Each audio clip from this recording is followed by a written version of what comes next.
Welcome to attempt number 2 of me trying to learn resin so you guys don't have to. So in this one, my kids like Pokemon, so I want to use these little Pokemon tokens and put them in this coaster and try and make a cool little like clear Pokemon damage token coaster thing. While I'm getting everything ready, I did get a couple of good tips for my first attempt. You don't want to use things that are sharp like a nail or needle like I had initially said. You want to use something dull so you don't end up poking holes in your mold, which I thought that was a great tip.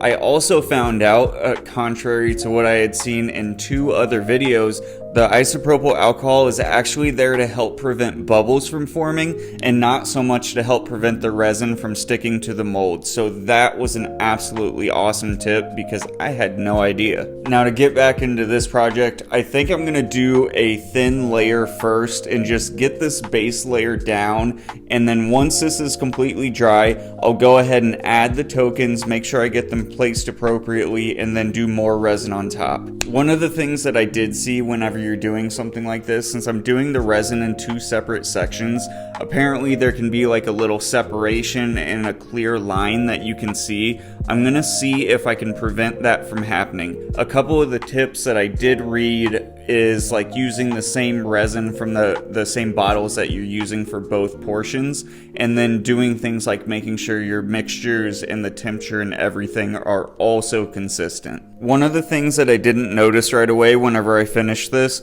was when I looked at the underside, there were some small air bubbles, and they came from these little kind of indentations that are in the bottom of the coins because there's a little bit of a gap there, and I wonder if that could be fixed with a pressure pot. Because for some of the projects that I want to do later on, I'm sure I'm going to be adding some things in these molds, and I have to be able to make it still look clean without having to do everything ahead of time, and I'm sure there's got to be a way. So that is one thing that I'll hopefully be able to figure out for you guys. And now that I have a lot of the surface bubbles cleaned up, let's let this dry. And now for the moment of truth, my poor one-handed skills here. Man, this honestly looks awesome. I love the way it turned out. The color looks good. I don't have a ton of bubbles in it this time. Everything looks nice and even. I think we did good.